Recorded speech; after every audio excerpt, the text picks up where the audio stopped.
विश्वनेत्र हे भुवन भास्कर नमो नमो।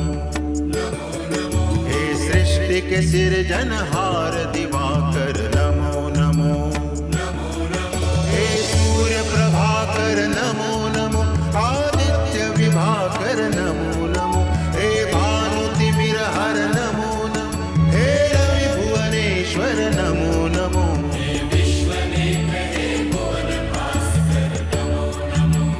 नमो नमो। सृष्टि के सिरजनहार दिवाकर नमो नमो। ओम सूर्याय नमो नमः।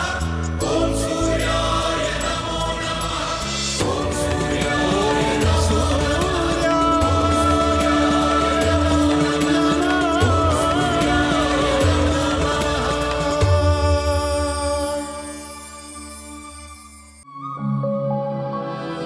आप हमारे पति हैं और हमने सदा ये प्रयास किया है कि हम इस संबंध की मर्यादा को बनाकर रखें और आपके सम्मान में किसी प्रकार की कमी ना आने पाए।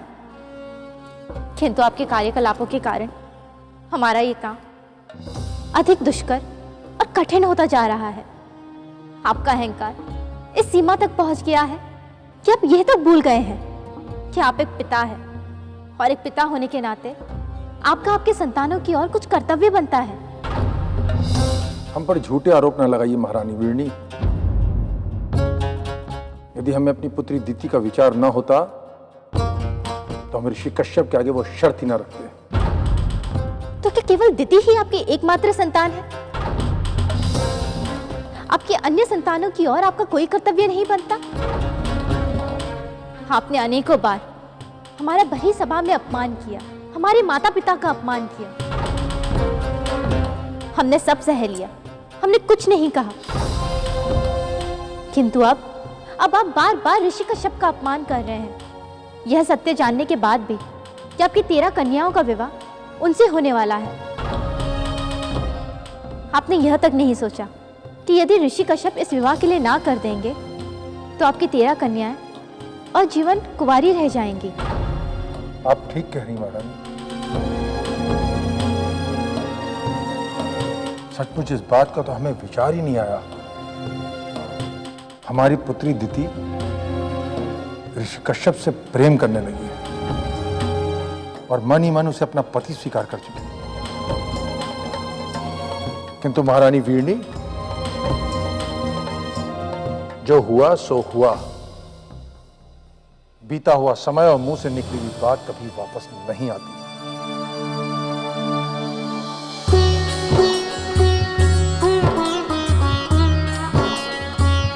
वहीं रुक जाओ, वहीं रुक जाओ, वहीं रुक जाओ, वहीं रुक जाओ।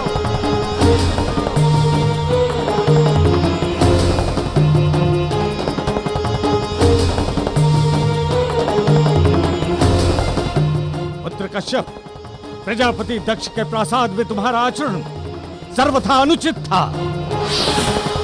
उसका प्रायश्चित किए बिना तुम मेरे आश्रम में प्रवेश नहीं कर सकते।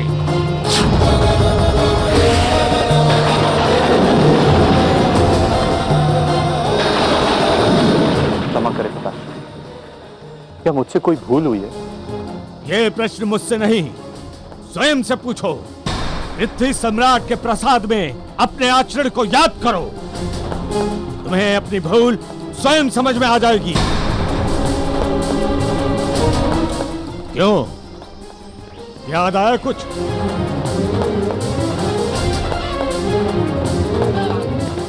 मुझे क्षमा करें पिताश्री, मैं अज्ञानी हूँ। अज्ञानवश मुझसे बहुत सी भूलें हुई होंगी और मैं उन सभी भूलों के लिए आपसे क्षमा प्रार्थी हूँ। किंचन को क्षमा कर कृपा करें।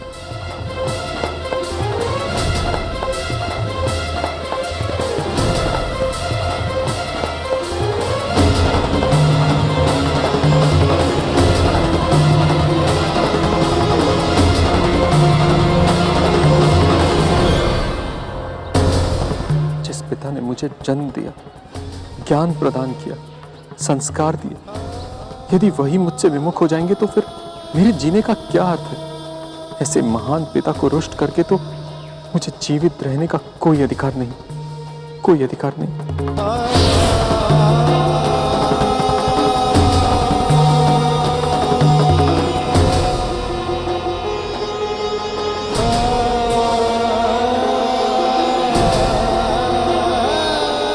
जब तक मैं स्वयं न पुकारूंगा, कोई भी मेरे साधना कक्ष में प्रवेश नहीं करेगा।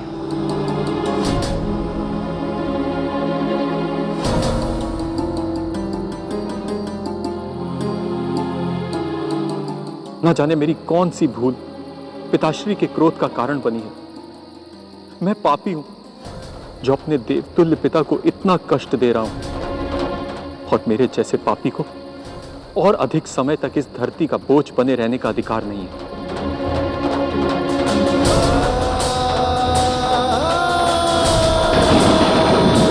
मैं आज इसी क्षण आत्मदाह करूंगा।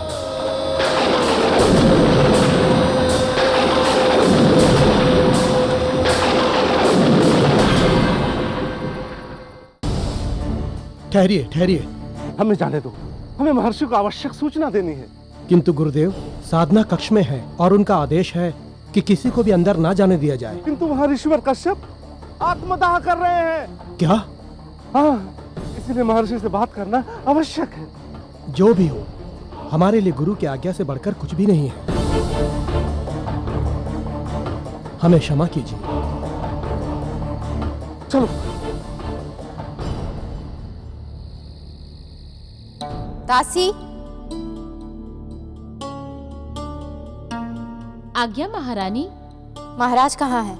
महारानी, वे तो अतिथिशाला से निकलने के तुरंत बाद प्रासाद के बाहर कहीं चले गए थे, किंतु वो कहाँ गए ये किसी को पता नहीं है।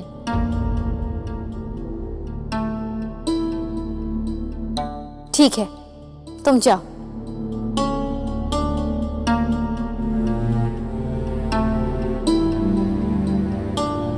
माँ, पिताश्री कहाँ है? पता नहीं दीदी, ऋषि कश्यप के जाने के कुछ समय बाद ही वे भी न जाने कहाँ चले गए हैं। अवश्य आपने उनसे कुछ ऐसा कह दिया होगा जो उन्हें चुभ गया होगा। तुम क्या अपने पिता को जानती नहीं हो? किसी की सीधी सच्ची बात तो वो सुनते नहीं है, तो फिर ऐसी वैसी बात कैसे सुन लेंगे? माँ, आप सदा पिताश्री से लड़ती रहती हैं और ऊपर से उन्हीं पर दोष लगाती है। एक पत्नी का अपने पति के प्रति ऐसा व्यवहार उचित नहीं है।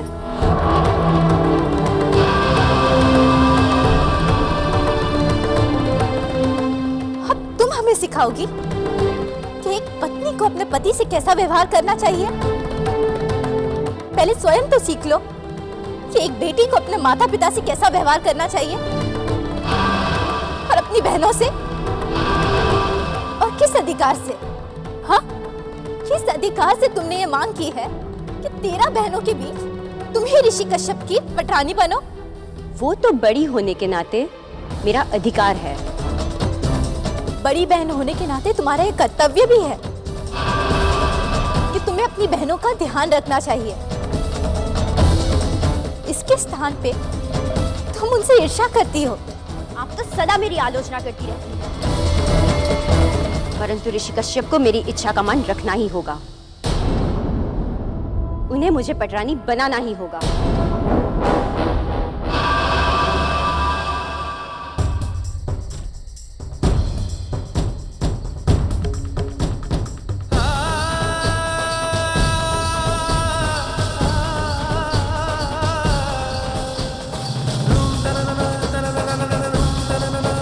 पिताश्री, मैं नीच हूं, अधम हूं। मैं इस योग्य नहीं कि आपको मुख दिखा सकूं। इसलिए मैं हमेशा के लिए आपसे विदा ले रहा हूं। मुझसे जाने अनजाने कोई भी भूल हुई हो तो मुझे क्षमा कर दीजिएगा।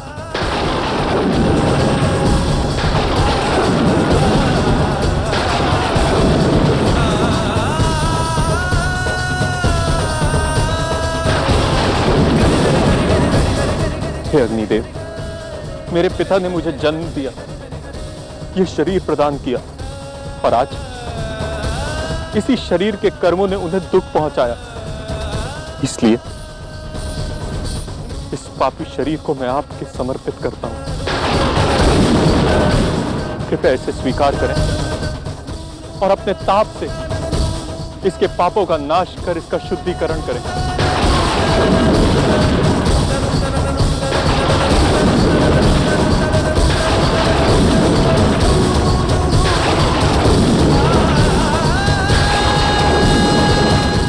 गुरुदेव गुरुदेव गुरुदेव रुक जाइए, रुक जाइए। हमें अनाथ छोड़कर मत जाओ गुरुदेव। मुझे जाना ही होगा वत्स। आज से मेरे महान पिताश्री आपके अभिभावक और गुरु होंगे।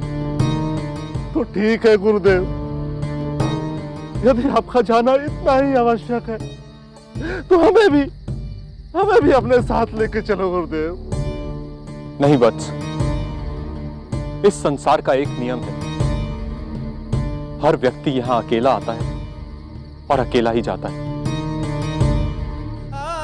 मेरा अंतिम संदेश यही है कि अपने जीवन में कभी उसके हृदय को आघात ना पहुंचाओ जिसका तुम आदर करते हो।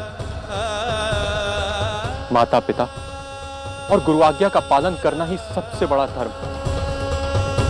इस धर्म के मार्ग पर सदैव अटिग रहना। जीवन की कोई भी कठिनाई तुम्हारा कुछ नहीं बिगाड़ सकती।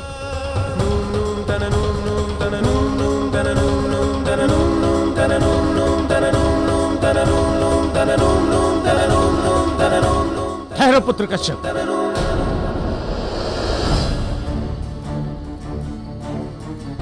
पिताश्री। पुत्र, आत्मदाह का विचार त्याग दो और वापस आश्रम चलो। पिताश्री, मैं आपकी आज्ञा को टाल नहीं सकता, किंतु मैंने जो संकल्प लिया है उस संकल्प का पालन करना मेरा धर्म है। आपसे विनती है पिताश्री कि आप अपनी आज्ञा वापस ले लें। अपने संकल्प की पूर्ति के लिए तुम्हारी दृढ़ता प्रशंसनीय है पुत्र, किंतु मैं अपना वचन भी वापस नहीं ले सकता। इसलिए तुम्हारे सामने केवल एक ही उपाय है जिससे दोनों कार्य सिद्ध हो जाएंगे।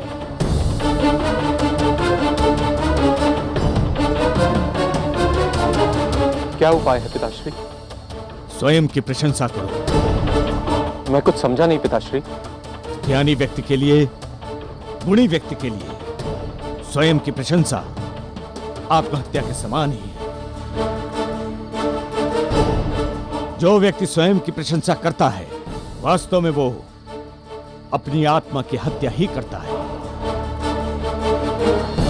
इसलिए यदि तुम स्वयं की प्रशंसा करोगे तो इससे तुम्हारा संकल्प भी पूरा हो जाएगा और तुम मेरी आज्ञा का पालन भी कर सकोगे।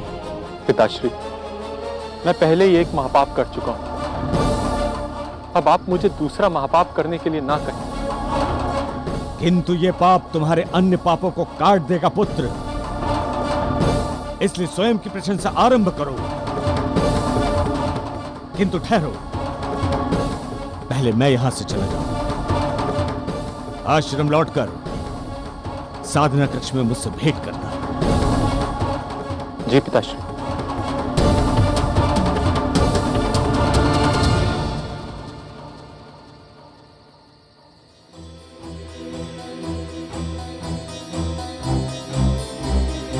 शिष्य, मैं महाज्ञानी हूं, क्योंकि मुझसे अधिक शास्त्रों और वेदों का ज्ञान किसी को नहीं।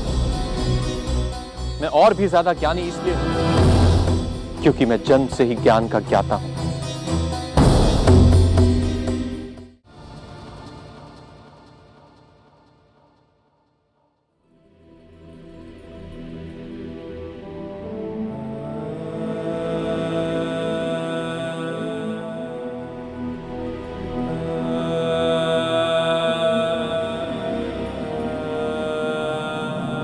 पिताश्री, मुझसे जो भी भूल हुई है उसका दंड मुझे दीजिए। मैं संसार का एकमात्र ऐसा बालक हूं जिसने मां की गर्भ से नहीं अपितु पिता की तपोशक्ति से जन्म लिया है। आप ही मेरे पिता हैं और आप ही मेरी माता। कम से कम मुझे इतना तो बता दीजिए कि मैंने क्या अपराध किया ताकि आगे से मैं वो भूल ना कर सकूं।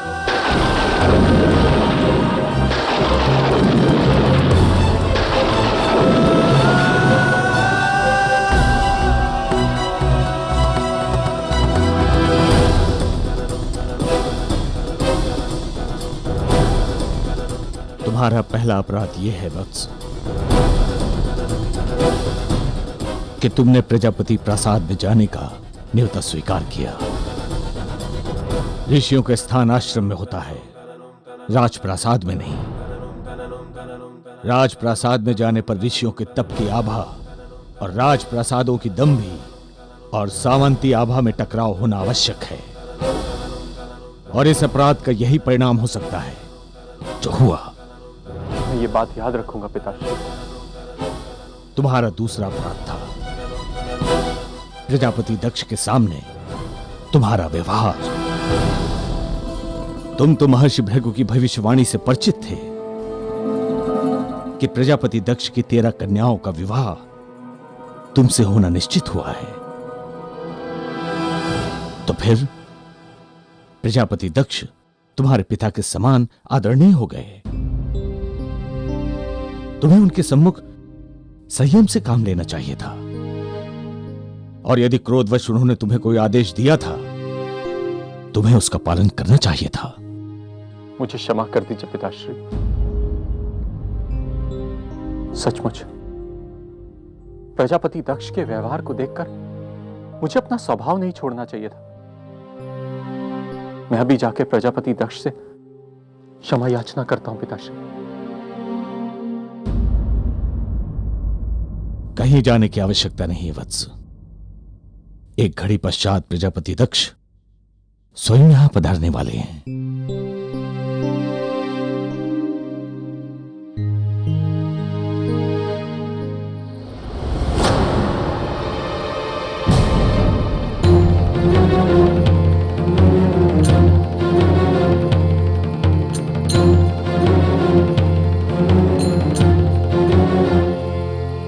प्रजापति दक्ष, मेरा प्रणाम स्वीकार कीजिए।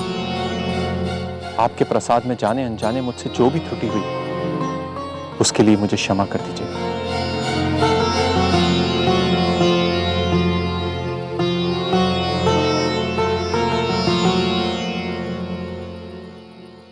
महर्षि मरीचि को प्रति सम्राट दक्ष का प्रणाम। महर्षि आप सचमुच महान हैं। आपकी वट छाया में आने वाले हर एक व्यक्ति का अभिमान, अहंकार सब कुछ स्वयं ही तिरोहित हो जाता है। हम यहाँ आपके पुत्र के विषय में जिन प्रश्नों को, बल्कि जिन आरोपों को यहाँ लेकर आए थे, उसका समाधान तो स्वयं ही हो गया। अब तो आपके दर्शनों का पुण्य लाभ करूंगा। इसके अतिरिक्त भी और कुछ करना होगा प्रजापति दक्ष। महर्षि भृगु की भविष्यवाणी अटल है। उसे सत्य सिद्ध करने के लिए आपकी 13 पुत्रियों के लग्न की रूपरेखा मेरे पुत्र कश्यप के साथ निश्चित करनी होगी। इसलिए आइए भीतर पधारें। चलिए।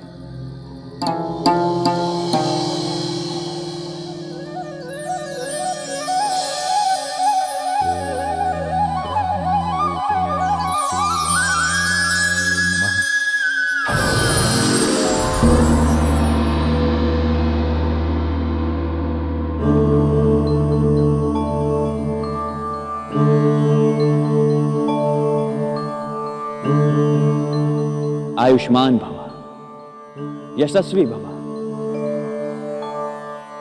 महर्षि मरीचि, आप धन्य हैं। जो कार्य सभी के लिए असंभव और असाध्य था, आपने उसे अपनी धैर्य शक्ति के साथ संपन्न करा दिया। प्रभु, मैं शीघ्र ही आपको धरालोक में साक्षात देखना चाहता हूं। यह मेरा सौभाग्य ही है कि आपका अवतार मेरे कुल में हो रहा है। प्रभु, मुझे इतनी शक्ति दीजिए कि मैं प्रजापति दक्ष को समझाकर बिना किसी विघ्न बाधा के इस मंगलमय कार्य को संपन्न करवा सकूं।